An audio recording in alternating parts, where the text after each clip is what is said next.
sometimes in our, let's say, we are enthusiastic about making ourselves understood or communicating our message. But we forget that there may be things that the reader doesn't know, and we take things for granted, information for granted. So this makes the text incoherent. The reader at some point has information gaps. Information gaps, right? You say, okay, but how come he did this? What happened before? There are things the writer has taken for granted, has assumed the reader knows, and so he has, let's say, omitted information, or she has omitted information that is necessary for the reader to understand the message. So there are a lot of things that can make a text incoherent. It is good, whenever we write, to give it to someone else to read it. Someone who can be honest, right? Someone you can work with collaboratively. In that way, you will, let's say, profit from his or her comments, and he will tell you whether the message you want to convey, you want to communicate, is clear to you. So both are equally important, right? Cohesion, that is to say, all the words that you are going to use to connect texts, the text, and make it coherent, and the information you give. So, and how you organize that information. When we think of cohesion and the words, we can also refer to two types of words, function and content words. Remember? When we think of content words, content, and the word tells you, what types of word classes are we thinking of? Words that carry a meaning, that carries meaning. Words that carry meaning. For example, which categories, which word classes? Nouns, verbs, yes. Adjectives. And adverbs. And adverbs. Then, when we think of prepositions, modal verbs, operators, articles. Those are articles, very good. Those are function words. They just serve to link ideas. But if then you are going to see in one of the examples I give you in this presentation, if you just see content words of a text, you will automatically get the meaning or the topic of the text. These content words are the ones that build up the what. Remember the other concept we talked about? Lexical field. Very good. The lexical field. And we said that the lexical field is what in Spanish we call, remember? Campo semántico. Very good. And semántica has to do with what? Semantics, we said. Syntax. No, syntax is form, structure. Semantics is meaning. Right. Okay, darling, remember, syntax is form, structure. The formal aspect of the language, form. And semantics is meaning. Good. So cohesion and coherence. Now, cohesion and coherence. Introduction. Janina, can I ask you? Yes, something? Of course, of course. Will you upload this PowerPoint to the platform, please? Yes, yes, sure. Sure. If I don't upload it in the form of a PowerPoint, I will upload it in the form of a PDF, right? Perfect. One way or the other. Thank you. Sure. Yes, so don't, even though you are going to take down notes, do not copy the PowerPoint because you will have it. I would like you to jot down notes, but make sure that you have understood what we, or you understand what we see in class, because then you will have this. When is a text coherent and when is a text cohesive? You're not supposed to answer this, right? Because now we will have the definitions. Coherence, the ways the text makes sense to readers and writer through the relevance and accessibility of its configuration of concepts, ideas, and theories. Let me make this simpler. And probably then I will edit it so that I make it simpler. Coherence is when a text makes sense, meaning when the reader can understand the message the writer wanted to convey, to give. If you don't understand, then it will be probably because it is incoherent, right? Or the reader may lack background information, because sometimes we don't understand texts because the topic is not of our concern, or we are not very much connected with the topic itself. Now, cohesion has to do with the grammatical and lexical relationship between different elements of a text which hold it together. Grammatical, grammar, form. Lexical has to do with Semantics. Semantics. Lexical, people, has to do with, lexical is lexis. And what is lexis? Vocabulary, right? So one thing is grammar, lexical is vocabulary. And I am, of course, making this simpler, right? Simpler, because lexical is all the content words rather, right? That's why vocabulary is lexis, but lexical is a broader term. Lexis is vocabulary. Now the lexical relationship has to do with other content words, and we are going to, and other types of words that we are going to see that later. But remember, grammatical comes from grammar, that is to say form, structure. Lexical comes from lexis, that is to say vocabulary. Then, of course, when we think of grammar and lexical, grammatical and lexical relationship, there are other elements that we are going to consider. But this is to make this simpler. Coherence versus cohesion. Coherence is a very general principle of interpretation of language in context. Probably this in yellow, I don't know if you can see. The relationships deal with the text as a whole. We concentrate on the meaning of a text. And it is based on primarily semantic relationships. Do we understand the meaning of what we are communicating? Now, cohesion has to do with formal linguistic features. And remember, when we think of formal, we don't think of register, formal, informal. When we think of form in this context, right, we are thinking of structure, we are thinking of form. That's why cohesion sits with form, with the words, with grammar.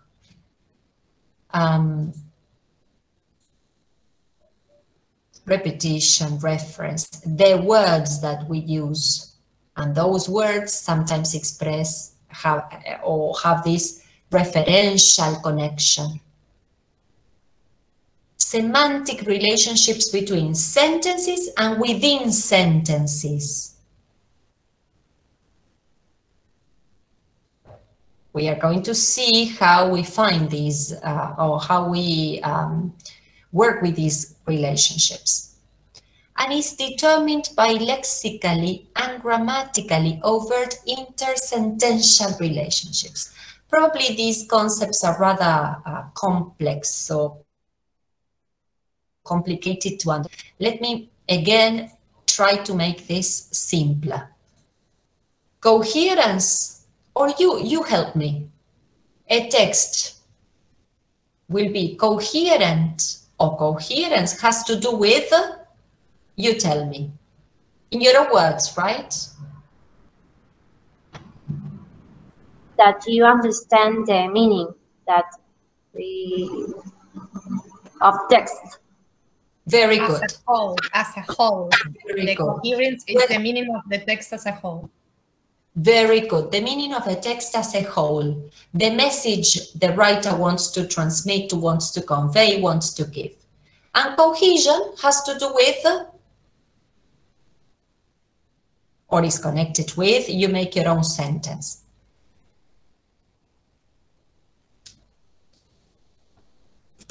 Cohesion are the what? We said when we build a house, cohesion will be like the bricks, right? And in writing or in language? The words. The words that give the meaning of the text. Very good. The words that form a text to give it meaning. Exactly. Very good. So in general terms, this is coherence, this is cohesion. Cohesive devices or text forming devices. Devices, when we think of devices, we think of what? What are the devices? Why devices? Elements. The what, I'm sorry? Could be called elements. The elements, and when we think of cohesive elements or devices, what is it that we are referring to in a text? The what? Words. The words, exactly, words. We have different cohesive devices. We have reference, that is a replacement of words and expressions. For example, pronouns. Reference, we have a she, which is a pronoun in a text, but if there's no name mentioned before or afterwards, we will not know what this she refers to, right? This is reference. There are three types of reference: personal, demonstrative, and comparative. Now, before we pass on to this, people, I will tell you that in cohesion, and this is something I'm going to add to this PowerPoint, there are, first of all, three types of cohesion. Grammatical cohesion,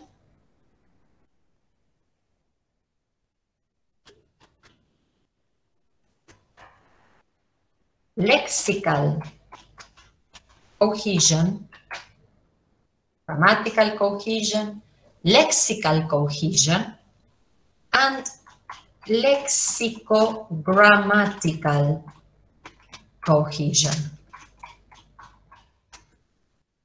also known as conjunction. Grammatical cohesion, lexical cohesion, and lexicogrammatical. What we are seeing now is grammatical cohesion. So this first description or aspect of cohesive devices has to do with grammatical cohesion. Within grammatical cohesion, we have, for example, reference, and three types of reference: personal, demonstrative, and comparative. Personal reference, people, whenever you want to stop me or to ask me a question, feel free to do so, right? Personal reference includes personal pronouns. I, he, she, possessive pronouns, mine, hers, his, possessive determinants, my, your, her, etc. Then I'm going to provide you with a chart which will show this. For example, English is considered an international language. It is spoken. I cannot make it bigger, people. I'm trying to, but I cannot make it bigger. Tell me if this is clear to you or not, please. English is considered an international language. It is spoken, there is a mistake, by more than 260 million people all over the world. Here in this sentence we have, in another color, English and it. We have used the pronoun it to refer to English. English. Very good. And in the other sentence, they told me you had gone by her car. Look, let's pay attention to the first sentence. We can understand that it refers to English because we have the linguistic context that can tell me so, because it refers to a word mentioned previously. So is it anaphoric or cataphoric reference? Anaphoric. Anaphoric. Very good. It is anaphoric because you have to go backwards to see what the pronoun refers to. Good. In the second one, they told me you had gone by her car.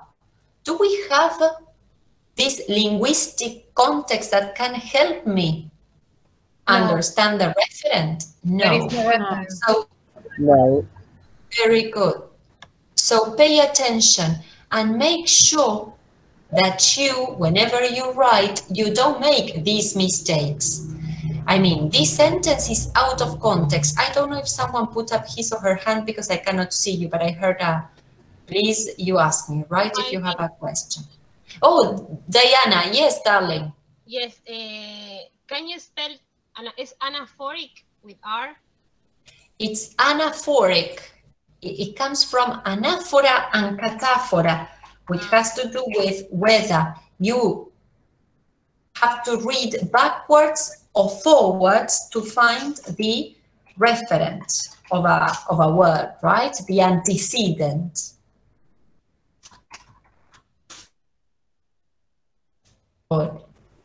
Now, sometimes we don't have this reference in the text. We don't have we don't have either the anaphoric or cataphoric reference. But the person who listens to me or who reads the message can understand because we may make reference to exophoric reference. Do you know what exophoric means? From outside the text. Exactly. When we think of anaphoric and cataphoric, we think of endophoric reference. Endophoric reference has to do with the inside of the text. You will find the antecedent inside the text, as in the first sentence. But exophoric reference means that you will have to go outside the text. Imagine if I'm talking to you and I do this. I say, they told me, and I point at them. They told me that you, I don't remember the sentence. They told me. You don't have, let's say, the text or when even my words, this oral text, to refer to. You have to go outside what I'm saying or what you are reading, let's say, to understand who they are, who I am referring to when I mention them, the pronoun they. So sometimes this is possible and the message will be understood. But more often than not, when you write, this will be a mistake, right? Because there are cases of exophoric reference in writing, but you cannot abuse this, because if you abuse exophoric reference, you are taking for granted that the reader knows more than he or she should. Remember to take for granted. Let me comment on this expression. You take for granted. You can take things for granted and you can take people for granted. This is an expression that applies to people too. if you imagine that we are talking about a love relationship, you take the other person for granted. So you don't really say nice things to him or her, or you don't really take care of the, because you take him or her for granted. You assume that he will be or she will be there forever, right? This is to take somebody for granted. Do you understand what you mean when you refer to people too? You can refer to people too. Okay, going back to this. So this is demonstrative reference. Personal reference. What is the difference between personal and demonstrative? The kind of cohesive or the type of cohesive devices that we are going to use.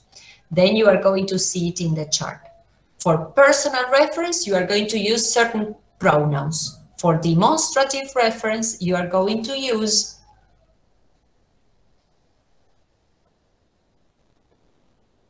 these kinds of words, such as demonstrative pronouns, demonstrative adjectives, and demonstrative adverbs. It is really important that you know the difference between all these words, right? Now in second year, we cannot make a mistake. For example, if I say, you mention one, only one of the ones that I'm going to say. Personal pronoun. Mention one. Personal pronoun, also known as subject or subjective pronoun. I. Objective pronoun, also known as object pronoun. Me. Very good. Very good. Very good. I couldn't hear you, Marisa. Sorry. It was like I heard a sort of echo. Sorry, darling. But oh, you know what, Marisa? There may be a problem with the sound, unluckily. Because if you want, you can write if you want any, if the sound is not, let's say, clear enough. Kim, very good, very good. Thank you very much, Marisa. Possessive adjectives. Tell me one. Mine. Listen, if you think of a possessive adjective, where do you place adjectives in, let's say, in relationship to nouns?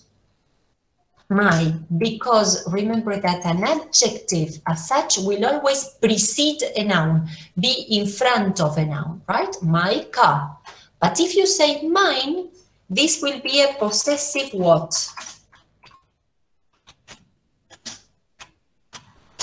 Pronoun, people. Adjective. Mine, yours.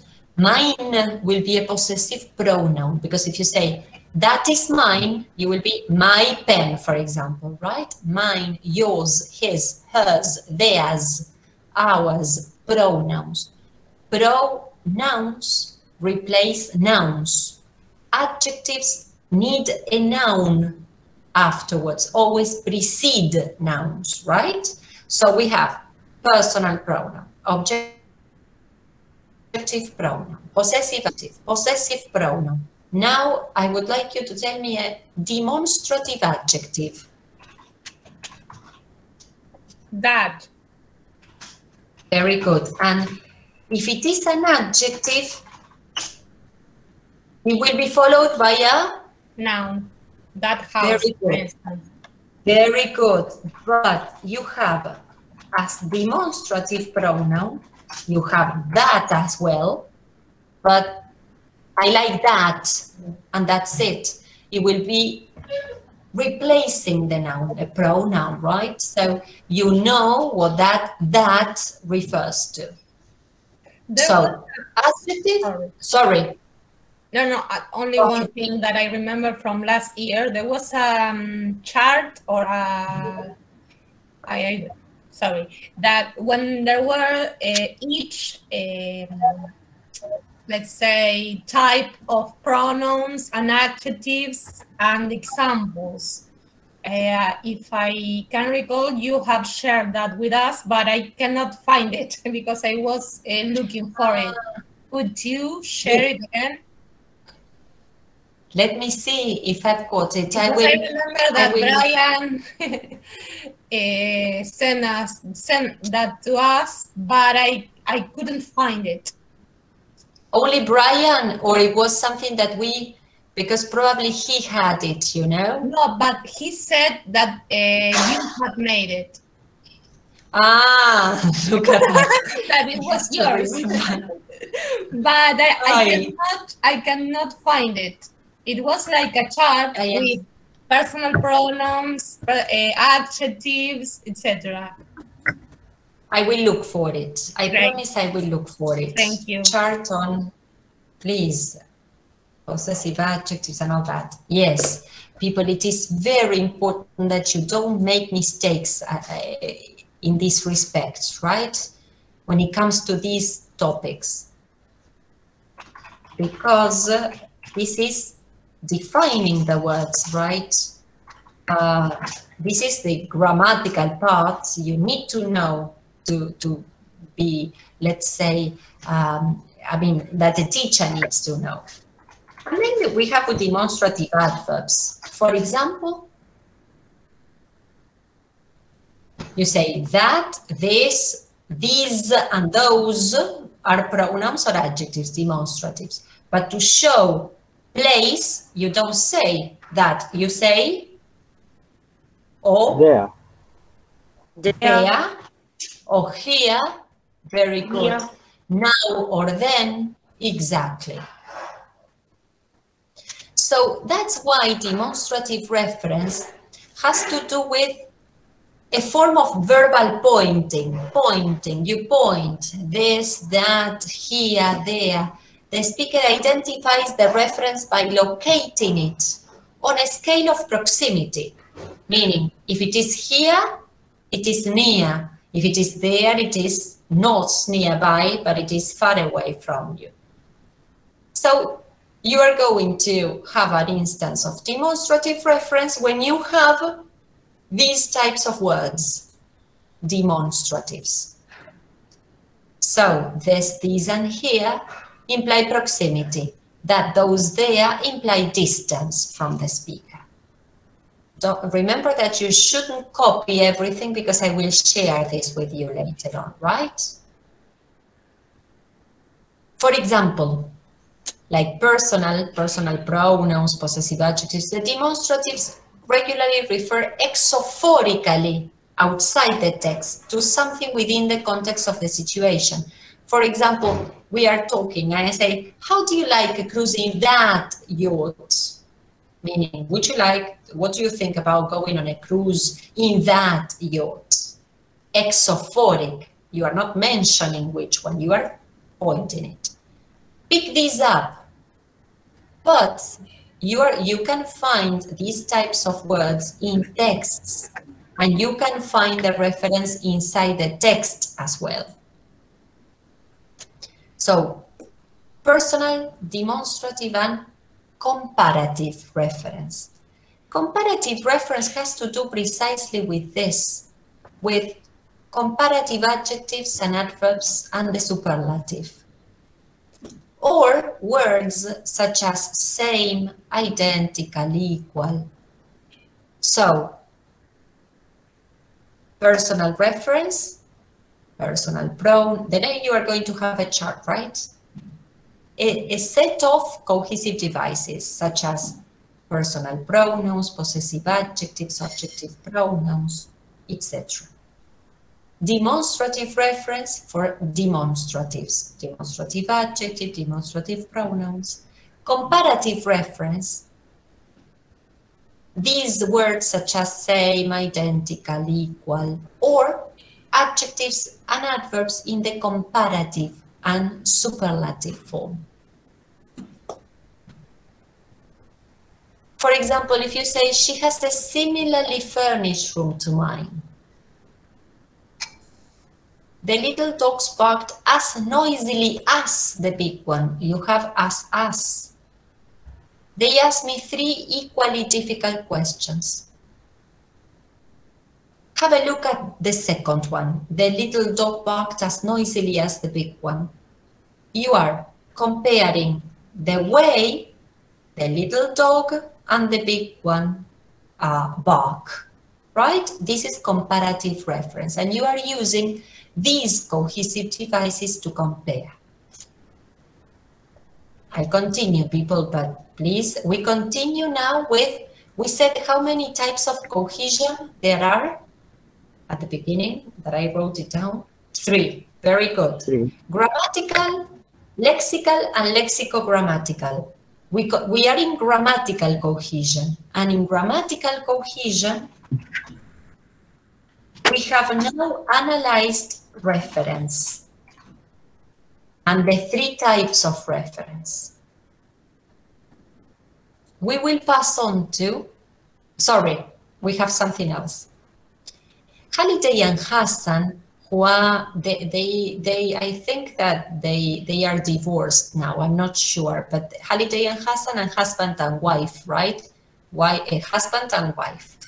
And they are the linguists that coined these terms and carried out all this investigation.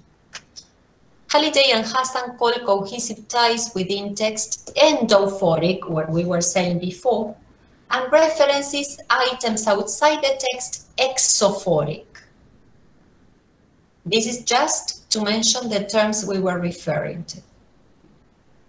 Exophora or exophoric reference has to do with the outside, the situation around it. And if it is textual, if you can find the referent, the antecedent in the text, inside it will be endophoric. And remember that we also talk about, if we think of the text, anaphora and cataphora, whether the text, the antecedent can be found reading backwards or forwards. Anaphoric and cataphoric reference.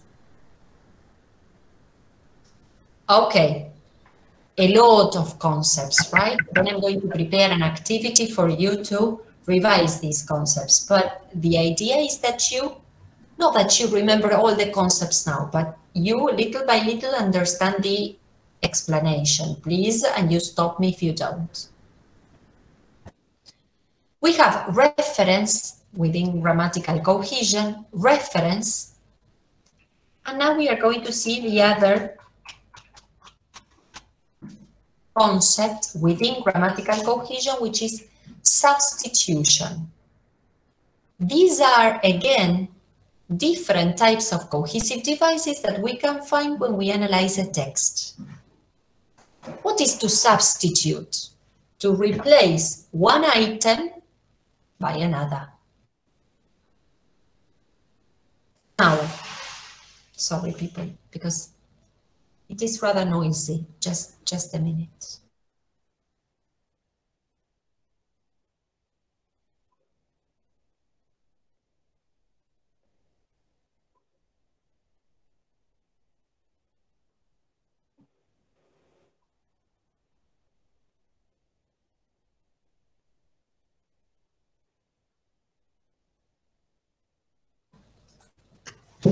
Sorry.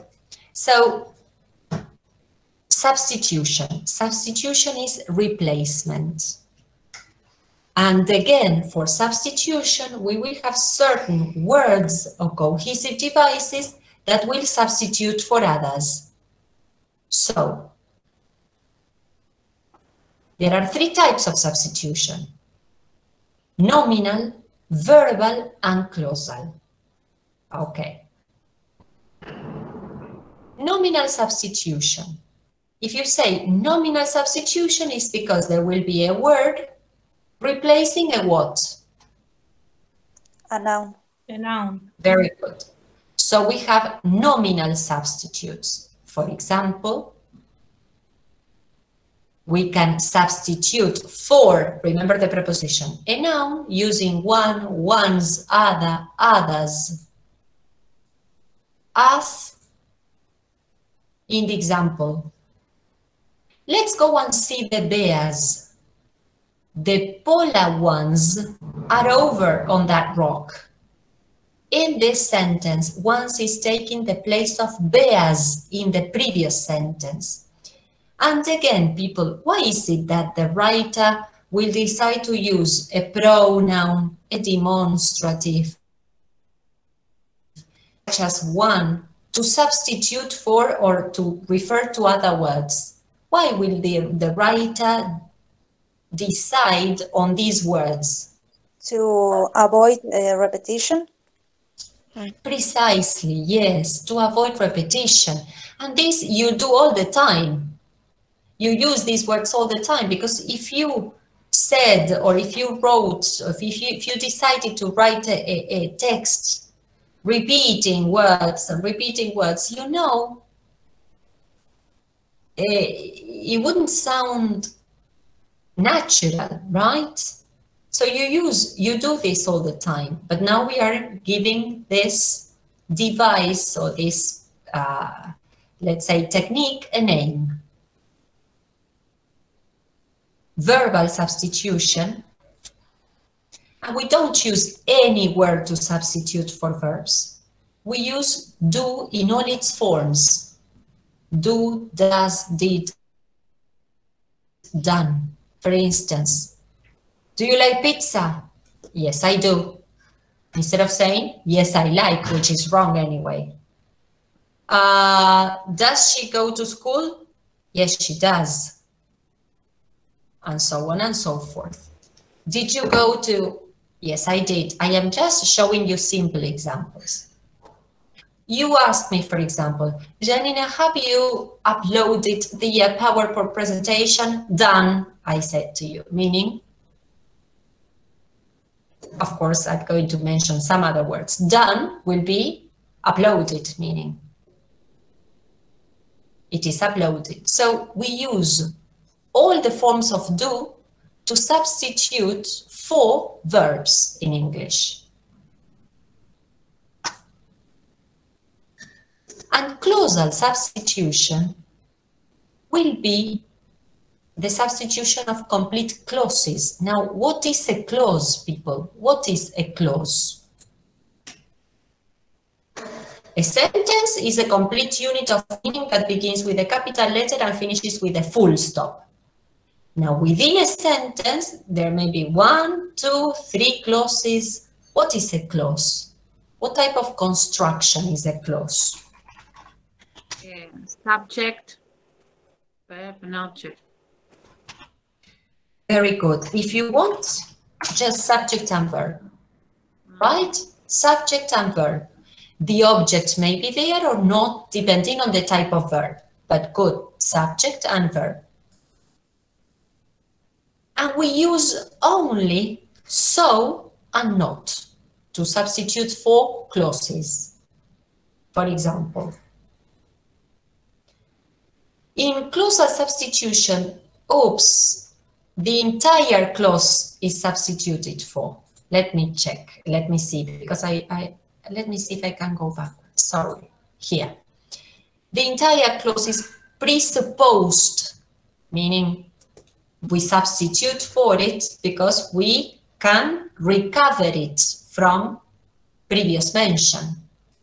And the contrasting element is outside the clause, meaning we substitute for a clause or for any other item, a noun or a verb, because we can recover it from the context. For instance, is there going to be an earthquake?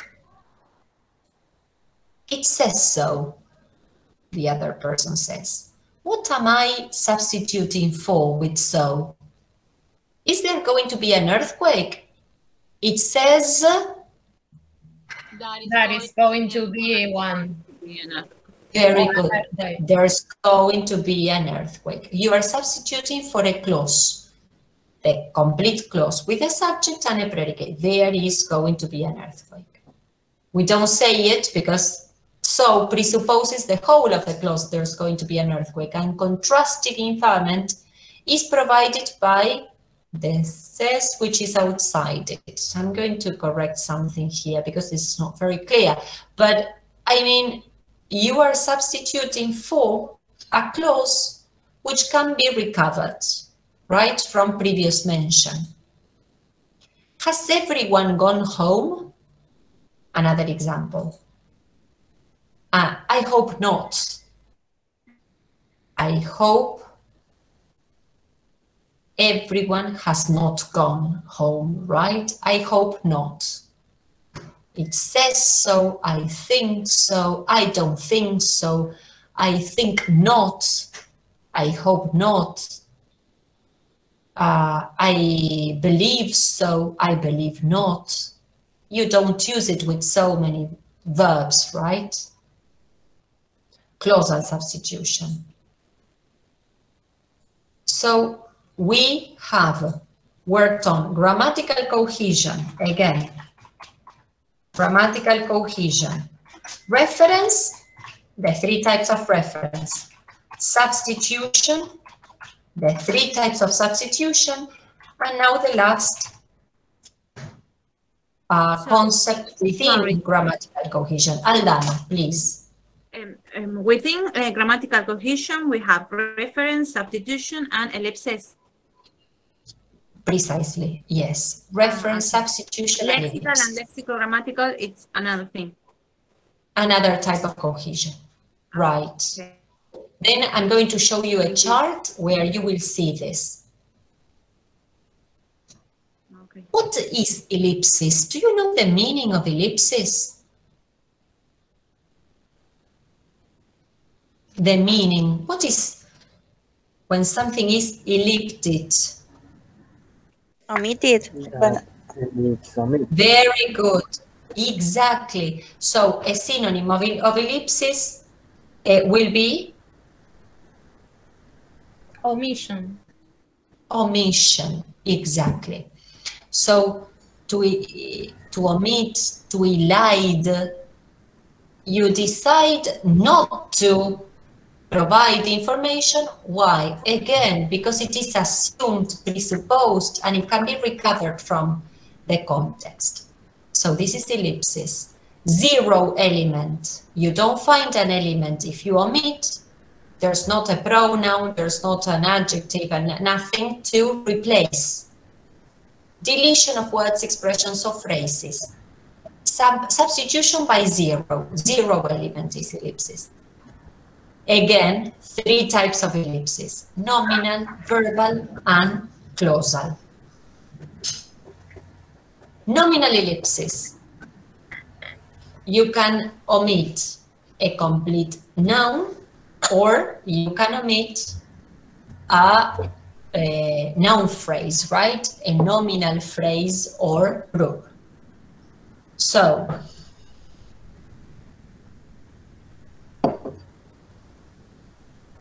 here are 13 cards. Take any. Now give me any three. So you don't repeat the word cards. Some say one thing, others say another. Which hat will you wear? This is the best. You are not saying best one, which will be substitution. You are omitting. Have another chocolate. No thanks. No thanks, sorry. That was my third. Smith was the first person to leave. I was the second. Not the second one. You are not using another word as in substitution. You are omitting. Is this clear? Yes. Tell me if it is not, please. Verbal ellipsis. You can omit a verb or a verb group. Have you been swimming? Yes, I have been swimming. This is not substitution because you are not using do in any of the forms, right? Only do substitute for verbs. Substitutes for verbs, sorry. Is he complaining? He may be complaining. I don't care. Were you laughing? No, I wasn't laughing. John came, didn't he? No, but he will come, not came, of course. Verbal ellipsis. Clausal ellipsis. A whole clause is omitted. Ellipsis in which an entire clause is elided from a sentence. I kept quiet because Mary gets embarrassed if anyone mentions John's name. I don't know why. I don't know why Mary gets embarrassed if anyone mentions a verb. Sorry, a subject and a verb, and the complement, of course, but the subject and the verb is missing. That is a clause. Who could have broken those tiles? I can't think who could have broken those tiles. So, here you have a chart on cohesion, but grammatical cohesion. I haven't made a chart on the other two. Then probably I'm going to ask volunteers to make a chart. This was, to tell you the truth, this was not by myself. These are my students when I ask for volunteers to provide material which can be useful for all of us, right? So you have cohesion, grammatical cohesion, and then we have lexical and lexicogrammatical, but grammatical cohesion. Reference, sorry, I'm going to correct some things later when I share the PowerPoint, right? Because, for example, this is not correct. Reference, ellipsis, and substitution. When I say this is not correct, I don't mean the concepts, I mean the arrow, right? Reference, ellipsis, and substitution. Within reference, let's see if you remember, you can have anaphoric and Cataphoric.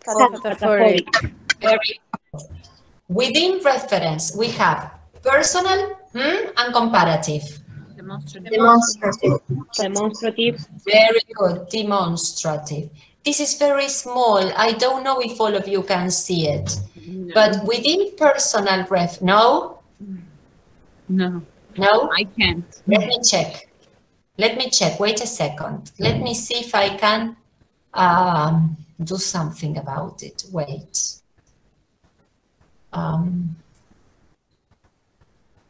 I want to, just a minute, huh? Gosh, I don't know how to make this. Make it bigger, but just a bit. Yes, I can. Yes, yes, it's So okay. you have, great, great. Anaphoric, demonstrative and comparative reference. Now, within personal, sorry, anaphoric and cataphoric, personal, demonstrative, and comparative. Within personal, we have the pronouns, which are personal pronouns, I, you, he, she, it, we, you, they. Objective pronouns, let's follow the personals and you tell me the objective pronouns. For I, me, continue please. You, His, him, her, him and her, right? Or her and him. For it, it. For we, our. Oh. Sorry. Us. after the verb, us. For you, the plural you, and they, Them. them. Good, good. Possessive pronouns, mine, yours, his, hers, its, ours, theirs. Reflexive pronouns, myself, yourself, herself, himself, itself, and what else? Ourselves. Ourselves There's and themselves. Very good, themselves. Possessive adjectives for I, mine. My car, you need a noun.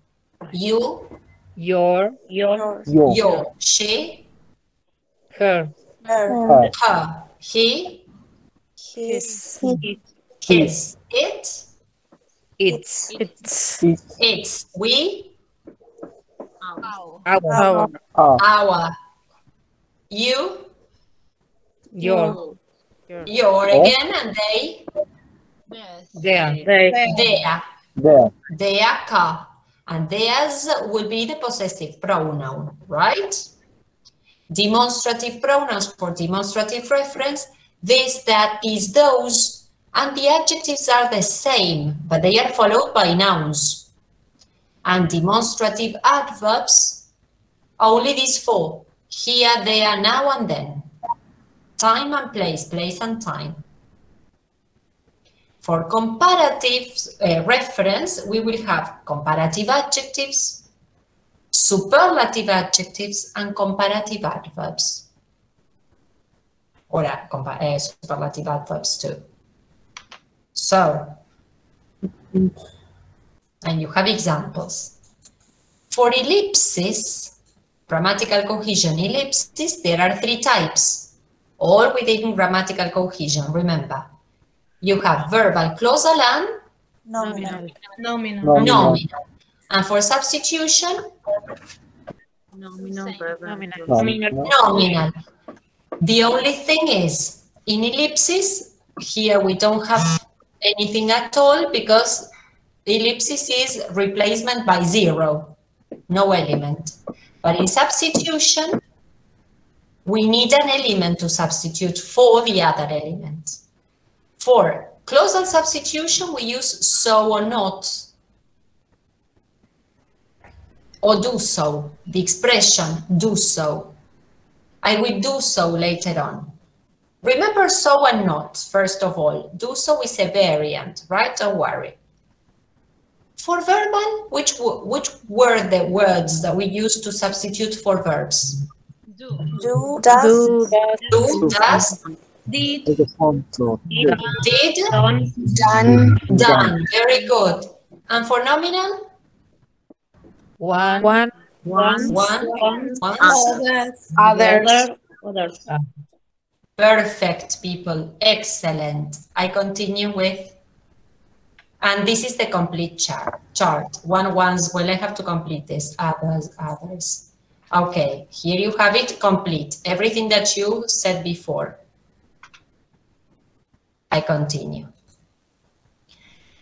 This is grammatical cohesion. Now, lexicogrammatical cohesion is the other type of cohesion. Grammatical, lexicogrammatical, and lexical, in any order, of course. Lexicogrammatical cohesion are conjunctions. What is a conjunction? A word or a group of words that are used to connect words, phrases, or clauses. They mark certain relationships between clauses and sentences. And we have 4 types of these, 4 categories of these conjunctions. Additive, adversative, causal, and temporal. Without reading any example now, if you say additive conjunction, which connector comes to your minds? 1, 2 connectors. in addition, And in addition, furthermore, very good. Adversative has to do with besides, very good. Adversative has to do with what? but, The contrast, very good. But what else? contrary, In contrast, contrary, conversely, On the other side, conversely. On the one hand and on the other hand. yes. Remember these connectors, right? That sometimes while also expresses contrast on the one hand, on the other hand. Very good, people, very good. Now, wait a second, I got lost. Sorry, people, I cannot find my PowerPoint, which is not a PowerPoint now. I got lost. I cannot find it here. Here it is. Causal. Causal, people, has to do with the cause, reason, so, and purpose too. Because. Due to. Because. Due to. Yes, very good. Ought to. Purpose to, ought to, owing to, owing to, owing to. Ought to would be a modal, right? So that, in order to. And temporal, can you mention connectors? Until. Since. When. Then. First. Meanwhile. Meanwhile. Very good. Very good. For example, for the whole day he climbed up the steep mountainside almost without stopping. And in all this time he met no one. Yet, expressing contrast, he was hardly aware of being tired. So, by that night time the valley was far below him. Then, as dusk fell, he sat down to rest. You have some examples here. 25. Additive. Okay, I'm not going to read all this, but here you have examples of additive conjunctions, right? Additive. Adversative. Expressing contrast. Sorry. Causal. Expressing reason, result, and purpose, okay? We call them causal, but they express all that, reason, result, and purpose. Temporal.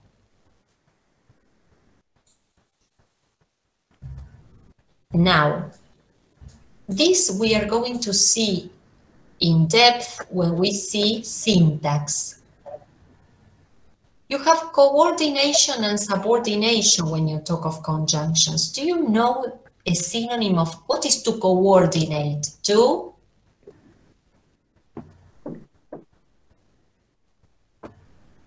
Connect. Connect. And subordination also connects, but both connect in a different way.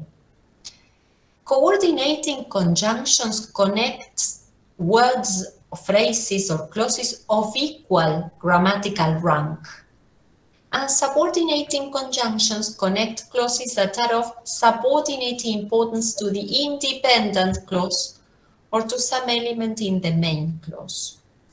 I don't know if you saw in first year simple, compound, and complex sentences. Did you?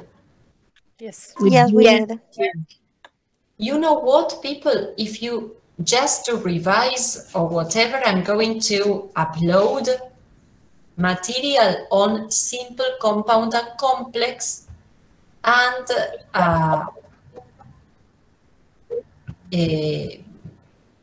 this difference between conjunctions. I'm not going to go deep into it now because I want to focus on cohesion, the other concepts, right? But you read this on your own. Practice of lexicogrammatical cohesion, right? Lexicogrammatical conjunction. Modern students may often have heard the term rhetoric used. This is a paragraph. They probably do not have a clear idea of what it means. Their uncertainty is understandable. The word has acquired many meanings. How could you improve the logical connection? That is to say, how can you add connectors to make this paragraph better from the point of view of logical connection? Let's see if you can give it a try.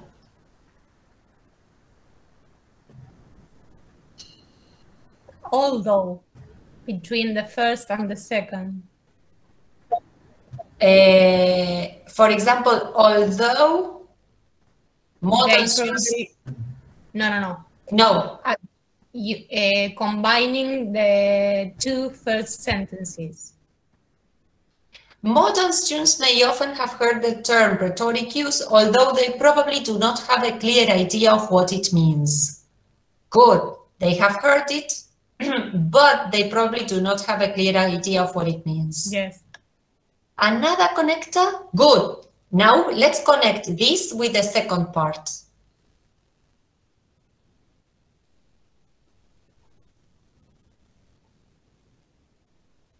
Just give it a try. Or their uncertainty is understandable and the word has acquired many meanings. If you want another connector there.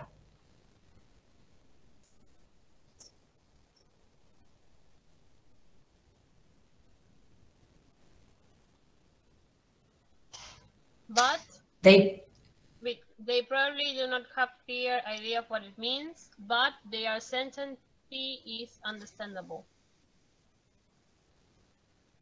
Okay, and I can ask you why, and you will answer? Because the word Because has the word. Very good.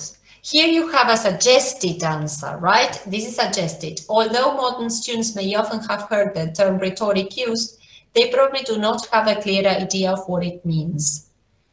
This is the contrast that you were also referring to, right? In different ways. Their uncertainty is understandable because the word has acquired many meanings. So connectors are really important, right, in this respect. Janina, although, yes. we can only use although at the beginning of the sentence because I don't remember. No, not at all. It can have medial position, right? Sometimes the meaning changes a bit, the focus of contrast, but you, as regards position, it can be used at the beginning and in medial position. Don't worry, or in mid position. Okay. Next. Oops. Probably you can do this on your own. What do these cohesive devices refer to? And you are going to focus on they, this. Let's do two, at least two. Let's focus on they here. Read it on your own and tell me what they refers to.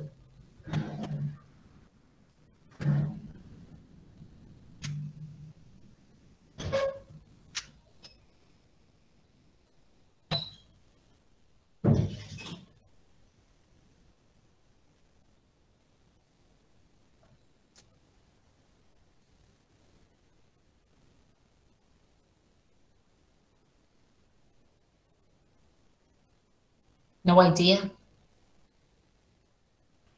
To the right. They presential ID. The writer is Bennett, you said. Et al. Now, very good, Bennett et al. Because what does it mean when you say et al? That or there are. Yes. It means there's more than one author. You mean Bennett and others, It is a Latin, right, term.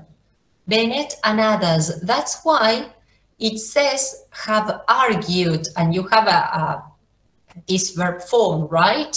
So they refers to Bennett et al. Now, if it is a personal pronoun, is it grammatical cohesion, lexical or lexicogrammatical? We haven't seen one of them anyway. Grammatical. Grammatical cohesion. Within grammatical cohesion, is this reference, substitution, or ellipsis? Reference. Reference. Very good. As it is a personal pronoun, is it personal, demonstrative, or comparative reference? Person. Very good. You are getting it right.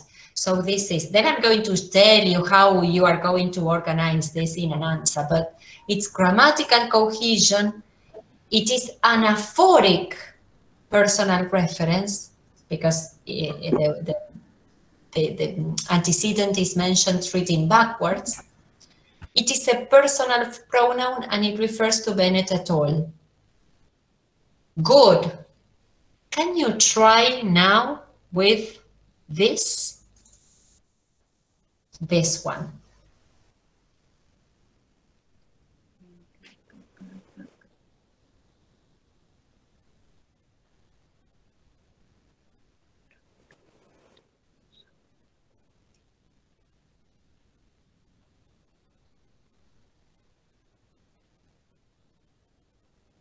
To the academic panic.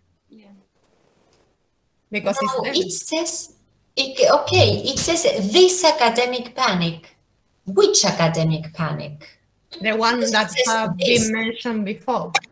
Very good. And which one is that one? The next generation and the time digital natives. Too little, the letter. Okay, okay. Look, let's go step by step.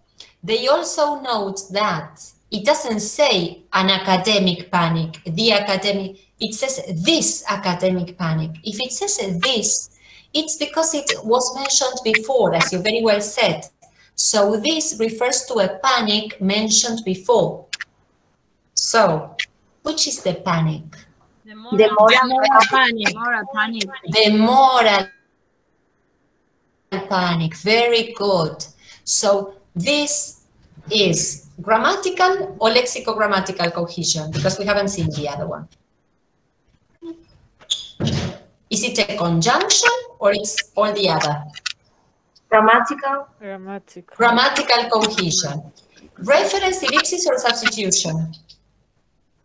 Substitution. Reference. It's Reference. It's reference. Because this is, what type of word is this? Demonstrative. Demonstrative what? Very good, it's demonstrative reference. What type of word is this? Demonstrative adjective. Yes, adjective, because we have a noun here. Adjective, darling, right? Because there is a noun. And it refers to moral panic. So you are saying it, right? Try to do it on your own, because it will take us a lot of time if we try to do it now. But this will be a good way to practice what I've been working on. Then, if you go to the next page, you have the referent. Okay, what each. Okay, what some probably. I think that I forgot to mark some here. And lexical cohesion. And with this, we stop with cohesion, people. Lexical cohesion is achieved by the selection of vocabulary. Grammatical, lexical, and lexicogrammatical. Lexical is the one that we haven't seen. And we said that lexical has to do or comes from lexis, vocabulary. And we have two types of lexical cohesion, but then we have subtypes, and then we have a lot of names. So reiteration and collocation. It's easier than you think anyway. Reiteration is a form of lexical cohesion which involves repetition, synonym or near synonym, superordinate, and a general noun. Reiteration is when we, in a way, repeat, but in different ways. How can we repeat?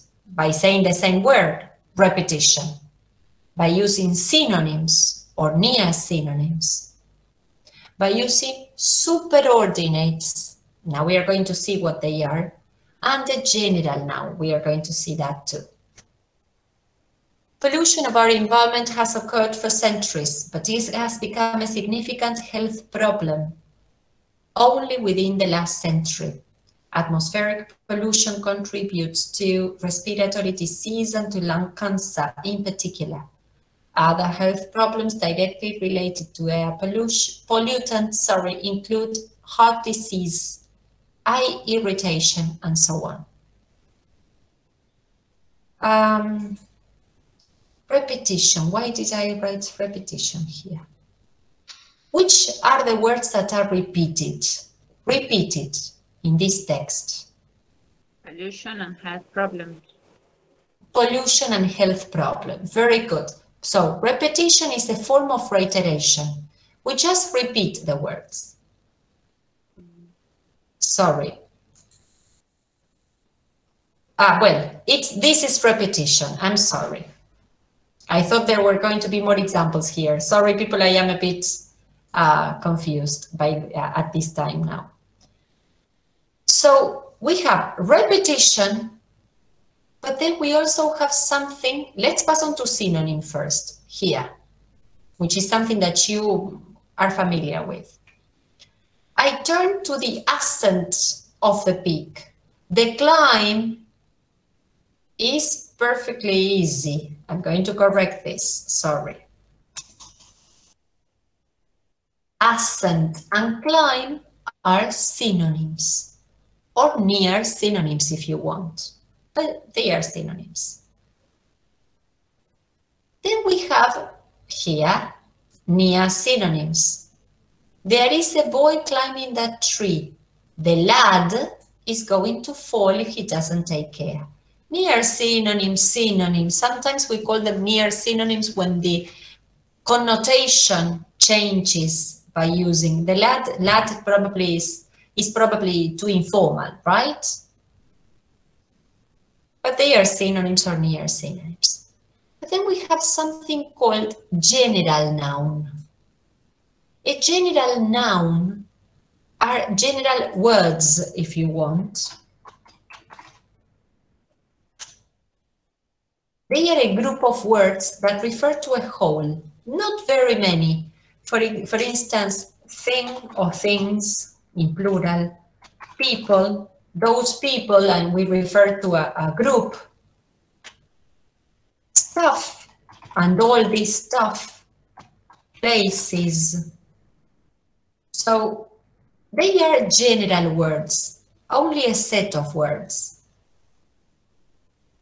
Thing or things in plural, right? Sorry. And then we have superordinate. Pay attention to this sentence. Henry has bought a new Jaguar. He practically lives in the car. Superordinate. Which is the superordinate here? You have two colored words, Jaguar and car. One is the superordinate. What do you think? It refers to the same thing. It's kind of a synonym, but it's not. Like Jaguar is the brand, is the, how do you say, the brand of the car. It means it refers to a car, but you have to know that it's a car. It's a brand. Very good. Exactly. In general, people, when we think of superordinate, sorry, do you want to say something? Anybody else? When we think of superordinate, we think of the more general word and then a type of that word. For example, I always give the same example, flower and rose. Rose is a type of flower. Again, country, Argentina. Argentina is one country. There are others. Car, Jaguar, Citroën, Mercedes, whatever. You have the types of cars, the brands. You have animal, lion, a type of animal, one kind of animal, one animal. Do you understand this or not? Yes. Yes. Tell me, people, if this is not clear. I know that this is a lot, that's why I asked you to read the notes first, but anyway, there are a lot of new concepts. Practice. What is the cohesive relationship between these cohesive devices? Just by looking at this without reading everything. If you see mushroom and mushroom. Repetition. Yes. Very good. This is repetition. But, what is this? Sorry, people. Repetition. Let's make it smaller. Okay, let's see now. Repetition. Good. What about the next? I do ascent and climb. Synonym. They are synonyms. Very good. Oops. Remember, synonyms. Remember that you say, I don't know why I cannot, they are synonyms. Very good. Remember, people, that you don't say synonym, okay? Synonym. With YY, synonym. Henry's bought himself a new Jaguar. He practically lives in the car. What was that called? Remember? Superordinate. Superordinate. Very good. I should have chosen other examples here because they were exactly the same. So this is reiteration, which is a kind of repetition. Collocation, people, has to do with what you know as lexical field. It's the same. Cohesion that is achieved through the association of lexical items that build up the lexical field. If you pay attention to these words, what topic are these words related to? Asymptomatic, carrier, contact tracing, droplets, herd immunity, screening, super spreader, vaccine, vax, max, and goggles. Disease. Which disease? If you, for example, COVID-19 or any other pandemic, right? So you are asymptomatic, you are a carrier, the one that has the disease. Contact tracing is what you do with, you know, there's a carrier, so you do contact tracing. You trace the possible contacts that can have the disease or could have picked up, we say, the disease. Droplets, when you cough or sneeze, droplets are the drops of saliva. Exactly. Herd immunity is what we know as la comunidad de rebaño. Screening is connected with the measures that you take. For example, when somebody comes into a shop, you see the temperature and well, any other thing. It's a sort of testing. Super spreader is the one that, super spreader is I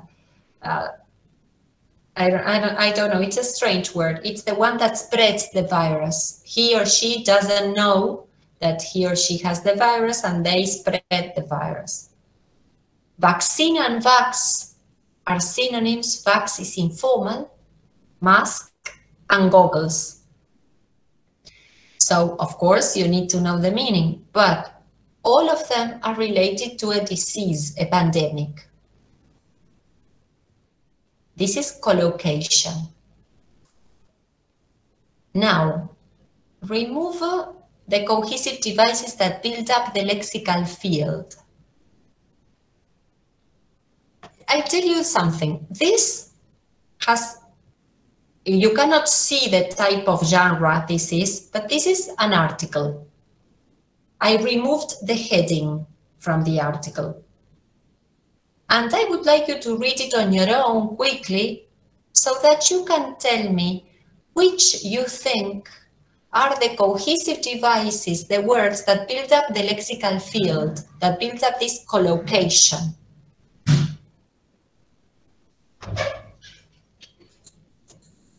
That if you had them, let's say in isolation, you would know the topic of the text.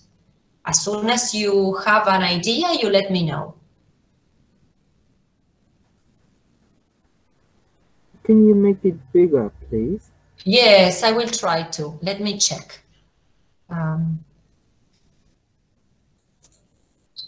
Is it okay like this? Yes, thank you. Not? Yes, please, you tell me because I don't know.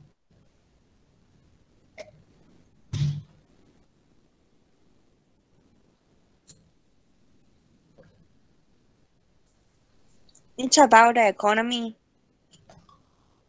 Connected with what? Tell me the words first. Argentina, remove. tourism, struggling. Good.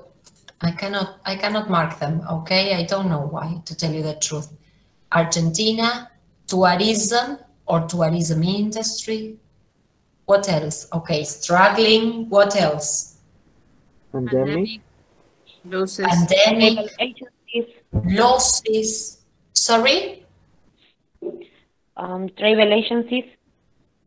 Travel agencies. Good.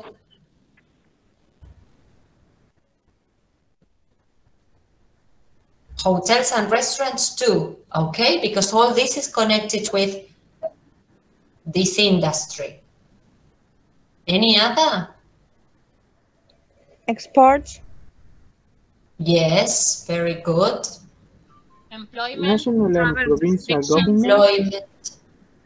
National? And provincial government. Yes, why not? Sure. Do you know what the global GDP is? GDP? Government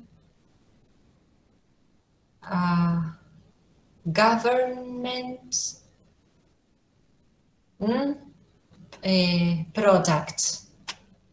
El PBI, right? El Producto Bruto Interno, but I don't remember the D. Sorry. So probably travel restrictions. So all these words build up the lexical field of the topic of what? You said it before. Economy, but economy connected with what? COVID. With the COVID. pandemic.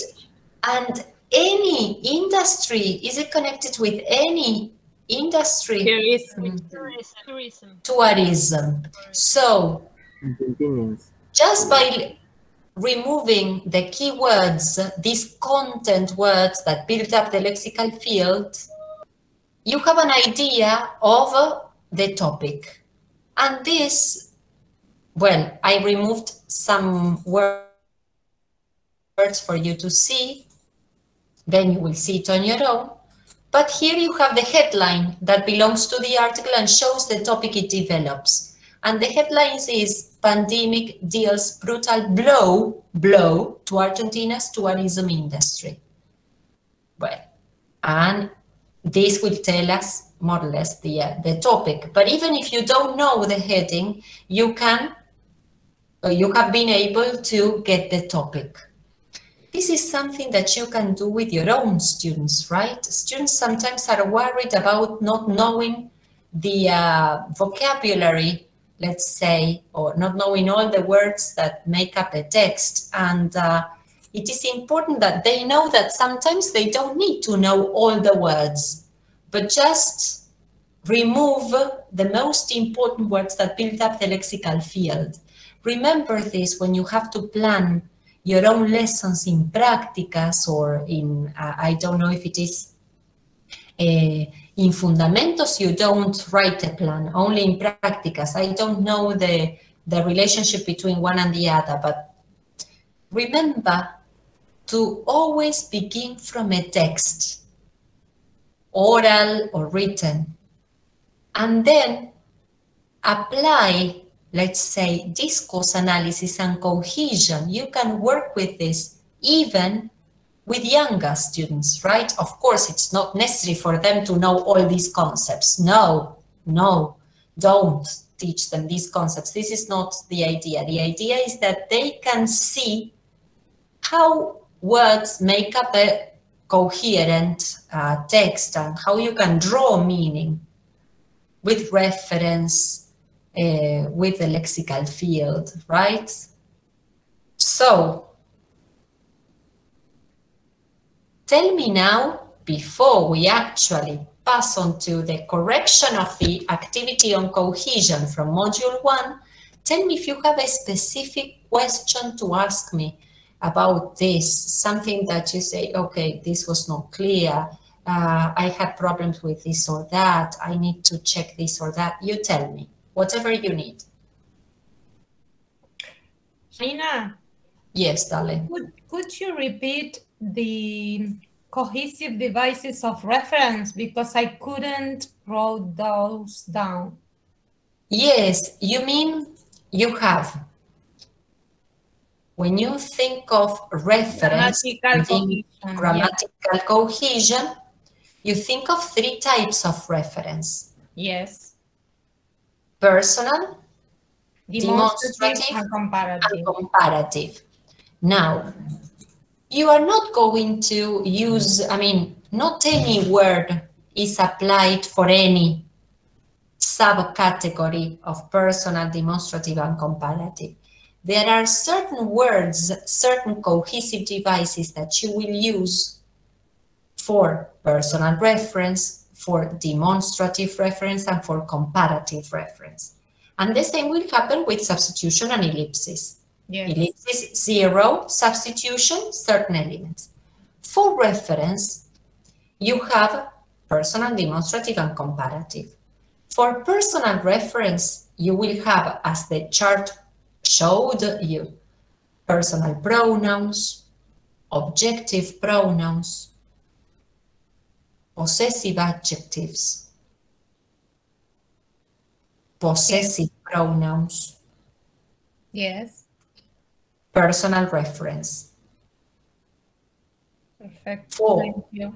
demonstrative pronouns, demonstrative adjectives. And what about the possessive determiners? In which category are they? Yes. Do you know, probably I should change that name. Do you know what a determiner is? I don't remember. Determiners, people.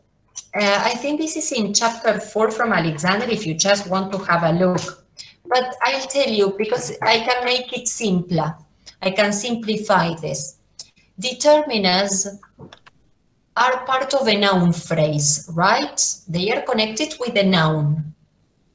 And they are a set of words, such as possessive adjectives. That's why it says possessive determiners. They are possessive adjectives, right? Possessive adjectives. All determiners occur in front of the noun because they are connected with the noun. So you have possessive adjectives, articles, quantifiers, all the phrases that show quantity, some, any, a lot, many, and followed by a noun, of course.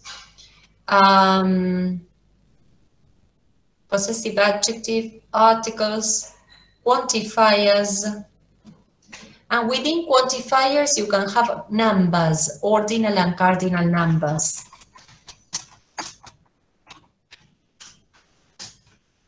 But they can be within quantifiers. Oh, ordinal, sorry, I misspelled it. The determiners are words, these possessive adjectives, articles, quantifiers, cardinal and ordinal numbers, that occur in the noun phrase and they precede the noun. They tell me something about the noun, but not adjectives, for example, something else. And these are the words. So when you saw in the chart possessive determiner, you mean possessive adjectives, right? I'm going to change that. Then I'm going to go over the chart again. Any other thing, people, that you would like to ask about this? Thank you. Please. I have a question regarding yes, collocation. This is something that we have to know or we have to recognize unconsciously, or this is something that we have to, I don't know how to say it, that we have to do in an activity or in a specific activity. Yes, you are going, for example, now, little by little, we are going to put this into practice and you are going to feel more confident as you put all these concepts into practice. For example, I may give you a text, one of the texts that we have worked with, the one from the diagnostic activity on racial discrimination, if you remember, or striking a nerve, or one that you have to read for next class. And I may ask you, as I did with this article, to remove the lexical field, that is to say the words that make up the lexical field, and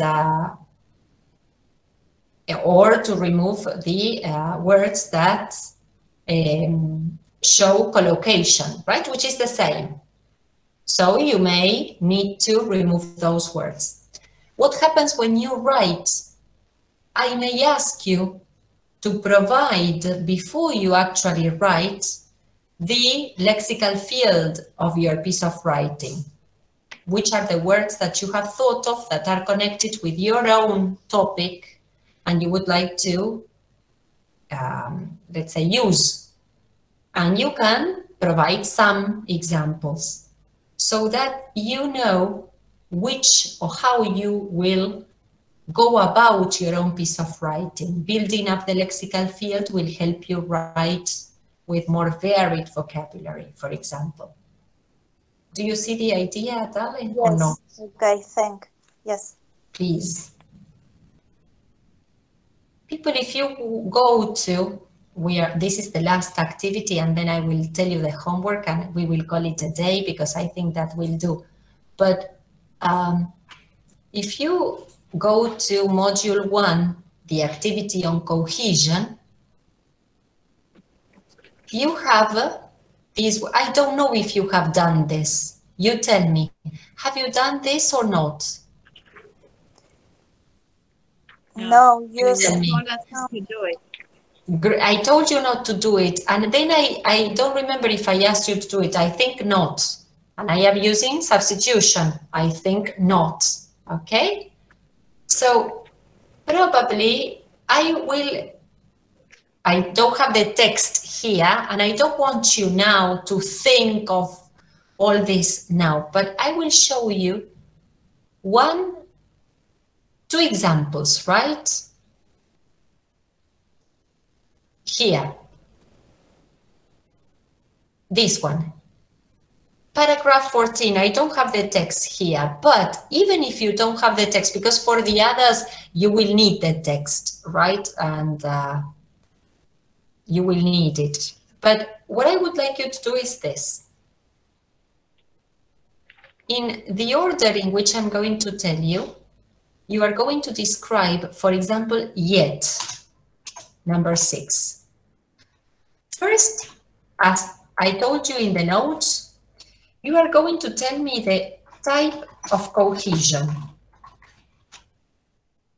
Then you have to follow this order. It's not that it is, you know, unchangeable, but it will help you organize your ideas.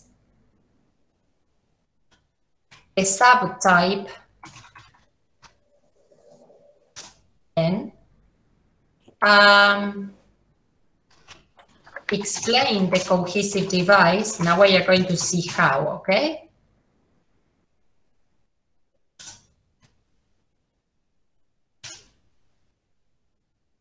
Sorry, I forgot one here. What class is a cohesive device? In what category? What type of word? Okay. Like this. Pay attention to yet in this sentence, yet.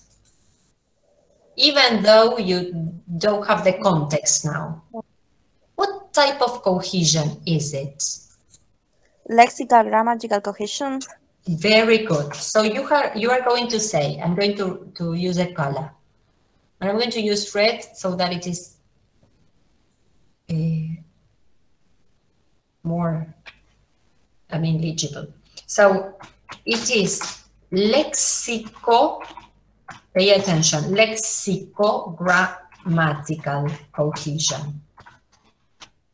It is lexicogrammatical cohesion. Now the subtype If we are thinking of lexicogrammatical, what type of word is yet? Temporal. Conjunction. It is a conjunction, very good. And there were 4 types. So probably we can explain 2 and 3 in one sentence. It is a adversative. It is an adversative. Here, it's not temporal, because remember that yet expresses time when it is at the end of a clause, right? I haven't done this yet, not at the beginning, okay? Yet will express time when it is after the verb. I haven't finished yet, I haven't done it yet, and in the negative. It is an adversative conjunction. And then, so here you have done these 2 together, right?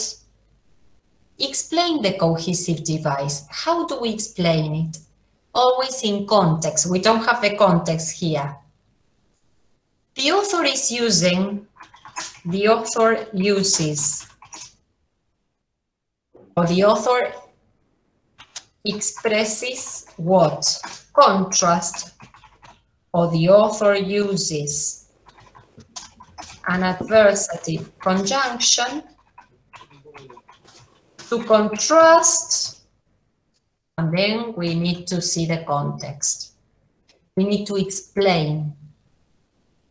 What are you going to do?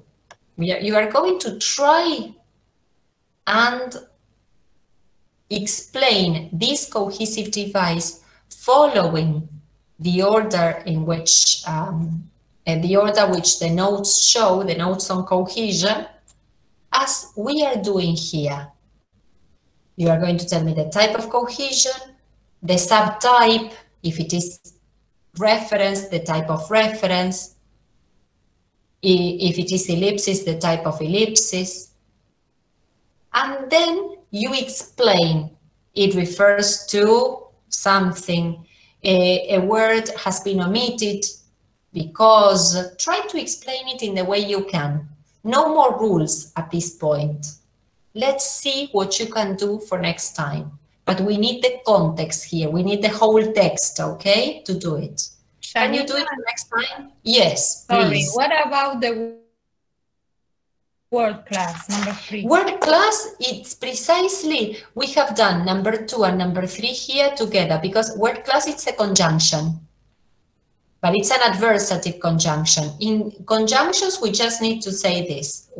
In cohesion, we are going to find conjunctions expressing contrast, time, cause, well, everything that we have seen.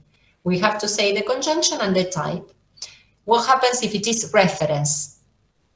The word class will be, is it a personal pronoun? Is it a demonstrative adjective?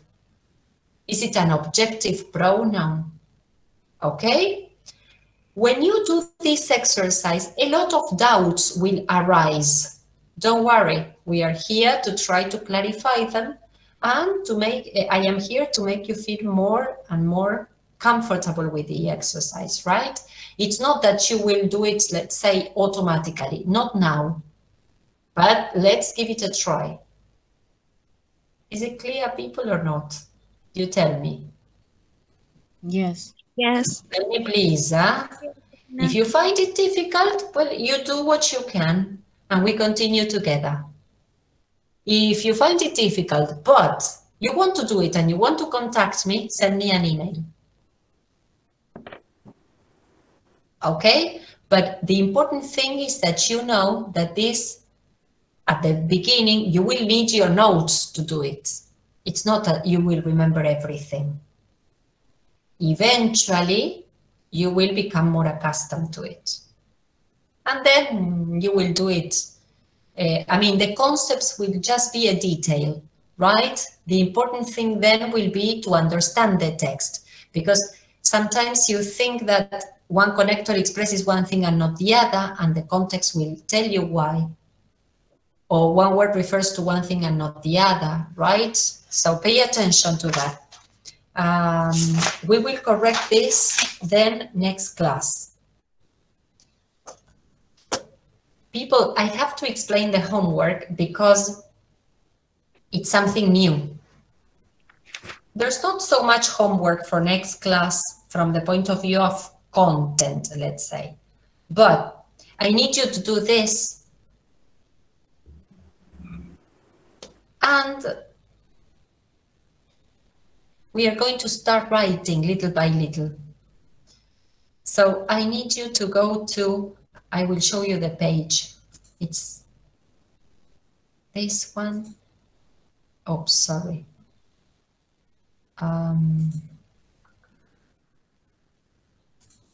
You are going to go to the platform, and this time you will go to lessons. When you go to the calendar section, I cannot, there's no link to lessons. So I just write the word, I just tell you to go to the lesson section, but I cannot give you the link to go to that section. So you go to lessons, writing, kicking off, meaning we begin writing. And you need to go to first to the explanation. Narrative descriptive essays.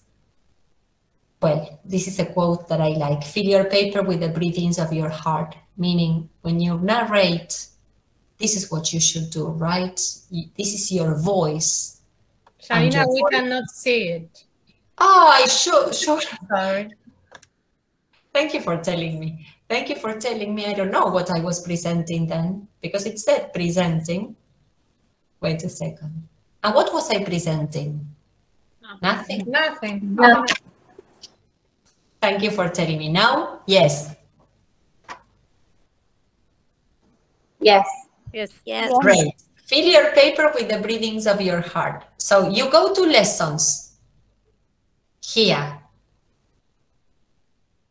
Why? Because I needed to explain some things for you to, let's say, follow the sequence of events. And this is where I need to do it. In second year, we will write argumentation and narration. The purpose is to be able to produce both opinion and narrative descriptive essays. We will start with narrative. What is the power of writing? Writing helps us construct knowledge and meaning. We write our thoughts, convey feelings and emotions. We may even turn words into action. But most important, we wonder, we doubt, we rethink, and we resignify meaning. That's why writing is so important, people. When you write, you do and you undo. You think about it, you look up. It's a whole construction of your knowledge, okay, or in language. And Sandra Cisneros, a famous writer, said, I put it down on paper and then the ghost doesn't take so much. When we think of therapy and all that, people say that it is very important to write what you feel. And when you write, once you have written what you feel, then you feel relieved, let's say.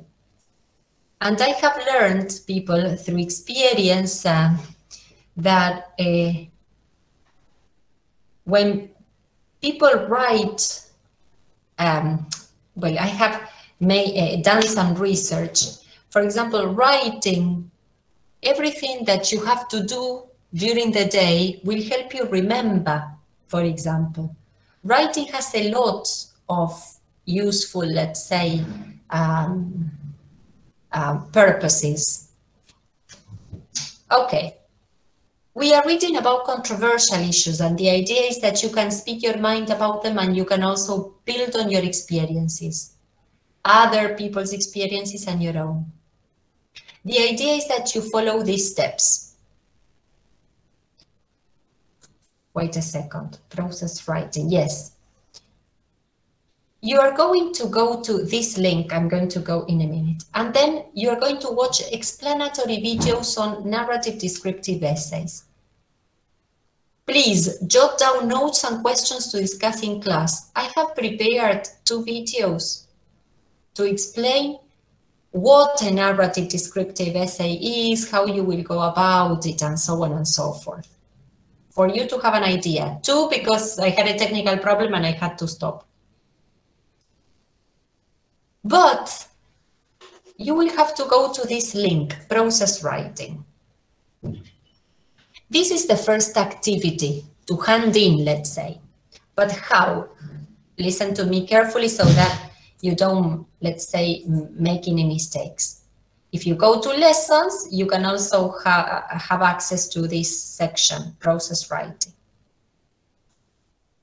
Dear student, this activity marks the beginning of the writing process of your narrative descriptive essay. That is what you will have to do. This is what you will have to do. Read everything carefully. I have to correct that. After reading the texts, women say they quit Google because of racial discrimination from the diagnostic test. Striking a nerve, the one that you have read, and the one I'm going to give you now, 11 words that cast a bigotry, cast a power. There is a problem here. Sorry, people. You will think of what you will write about. This is another text that I would like you to read before, then I'm going to give you the link to this text. It is in files, but then I will give you the link. 11 words that cast a power of bigotry on honeymoon couple. It's a narrative. It's a short story. And all this material and what we have been discussing about stereotyping and discrimination are going to be like the idea is to trigger, that they trigger ideas for you to write. These are the 2 topics and you have to choose one. Write about a time you were stereotyped or discriminated against. Or write about a time you stereotyped or discriminated against somebody. In this section, activities, this is called the activity section, okay? Activity. You will tell me whether you will choose 1 and 2 and what you will be writing about. The topic of your narrative descriptive essay, so to speak, in about 50 words. For example, this is just an example I give you. Option 2. This is how you have to tell me. The option you choose, and you just tell me. You are not going to write a narrative. You are just going to tell me what you have decided to write about. I will be writing about a time when I stereotyped a classmate at school. I was probably too young to know that not all Chinese people are good at maths, and I made a joke about it. However, the fact that he did not laugh at it made me realize my joke had been insulting. I'm not going to tell you all the story. I'm just going to tell you what I'm going to write about. Only that. Why? Because I need to see whether you are focusing on the topic or whether you are, I don't know, thinking about writing another thing. And this will save time so that then you don't start writing about something that is off subject. Do you understand, people, or not? Now, where do you have to write it is the problem. Sometimes students don't know how to. I don't know because I cannot do it. I don't know if you have access to this section, but there is a part where you can write here. I cannot because I am not a user as you are. Can you see if you can do it? And if you can, probably you can show the others where it is, darling, if you...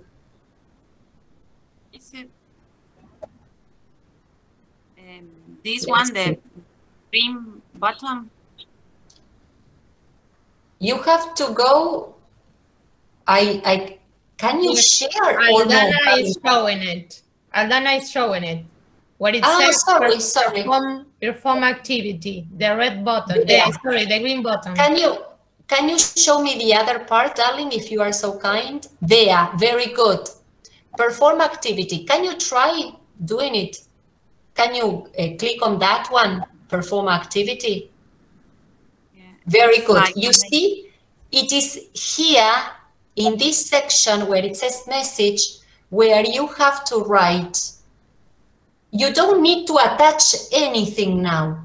You write there and you're going to tell me the topic. Exactly. Don't attach anything. Just write there, because I need to see what you're going to write about. I don't want to see the production now. Is it clear? Yes. Yes. Please tell me. Yes. So Please tell me, Juan. we have to write what we are going to write about there, and when do we have to write the paragraph? Not yet. Not now, because it's not a paragraph. Not now. This is the first step. You are going to receive my feedback. Okay? You are going to receive my feedback. The sooner you write it, the sooner you will receive my feedback. And as you receive my feedback, I will tell you what steps to follow individually. You are not going to write all the essay. Let's say we are going to write 180, 250 words. You're not going to write the complete essay just like that. You are going, when we write narrative essays, we are going to start with the beginning, then the body, and then the conclusion. Little by little, I want to see how you focus on each part. So each of you may be going at a different pace. There will be deadlines, of course, but probably you need more time to continue with your introduction, and another person needs more time to continue with the body, okay? So first, only this. Do you have to write the narrative essay? No. Just tell me what you are going to write about in that place where you write a message. You send it to me. The deadline is... We have to send you this topic after reading the text you send now. Please, because those texts, if you have already made up your mind, if your mind is made and you know what you're going to write about, you can tell me right away. But we are going to have one more text as a sort of input, and next class we are going to work on that text, 11 words, this short story. From the point of view of discourse, cohesion, language in use, I'm going to give you something to do in class, mind you, okay, in class. Is it clear? Yes. Tell me if it is not, please. And if you are not sure, you contact me. Janina? Yes, Eliana, tell me that. Do we need to do the homework related with cohesion from module 1 also? Only that. Only that. Cohesion, only. So, yes, only that, and then read the story and write this, which you the 4 steps you have said, because I tried to do it and I didn't do it properly, of course. Don't worry, don't worry. Because I didn't know, I put some things, but not in that particular order. So I need to do it again.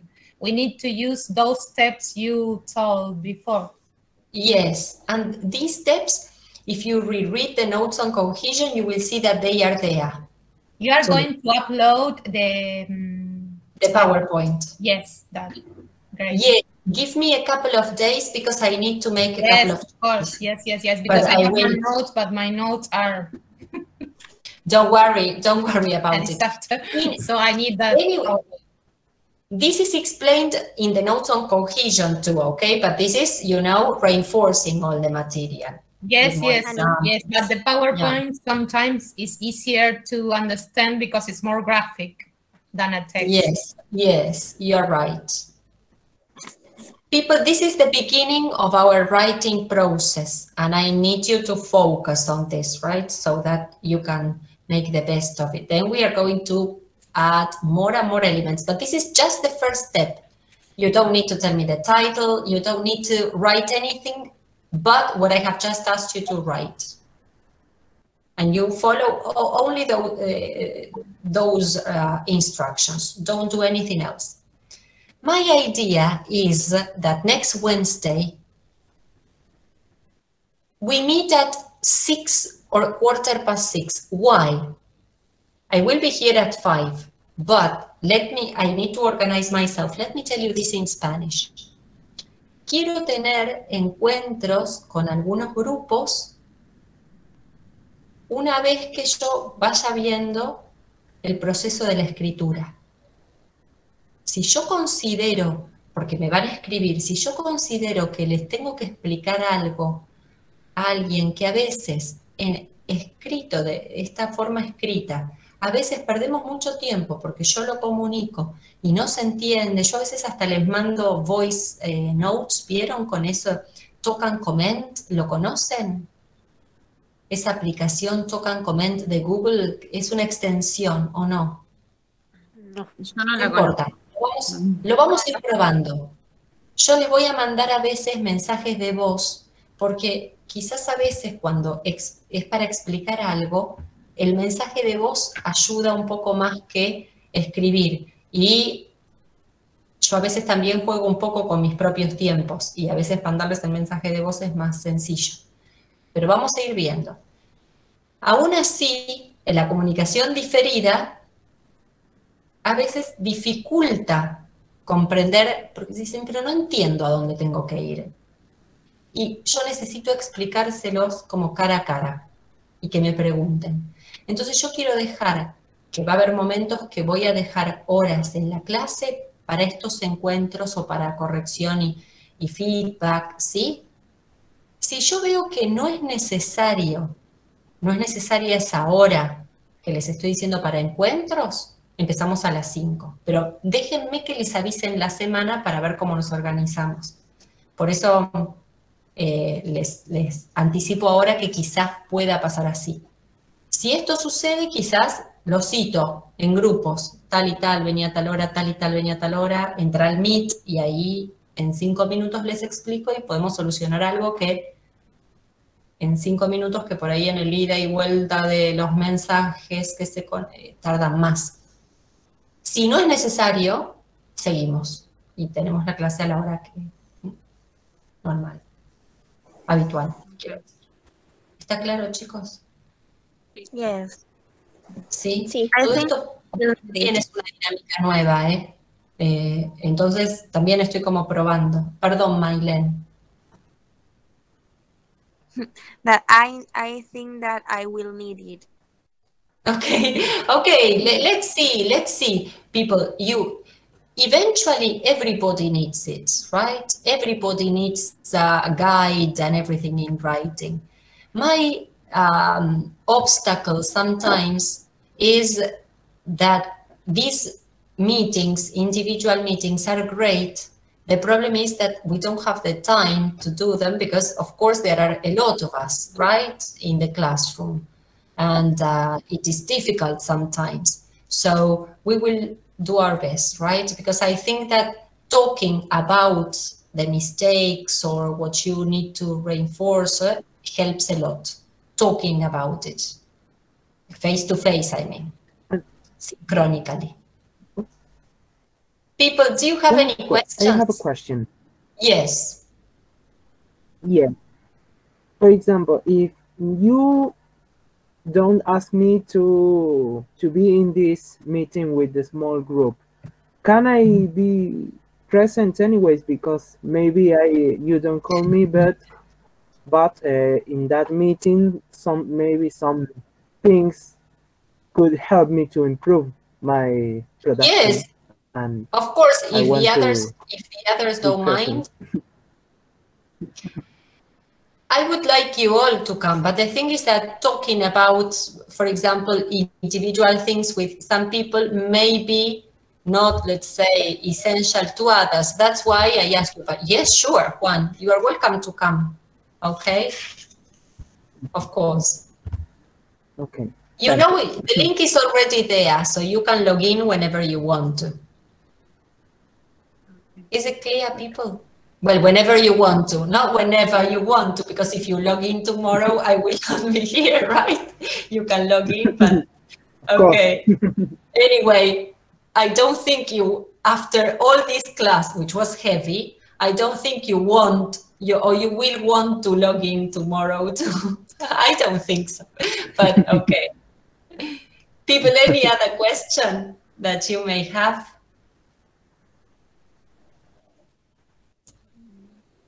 No. Are you tired? Yes. Yes. Yes. Sure, if you are not, we continue a bit more. No, we are all tired. Let's call it a day then. Let's call it a day. Yes. Have some rest, and well, you have all the week to digest everything that we have seen, which is a lot, but not so much, people. Huh? It will be useful. I think that you have the idea. If you don't have it, please read the material, okay? No questions? No. No. No? No. Okay, so you can leave, people. Have a nice evening. Thank you. See you next Wednesday. See you Bye. next See you. Thanks. See you. Diana, what about Bye. Sean? Sean is here today.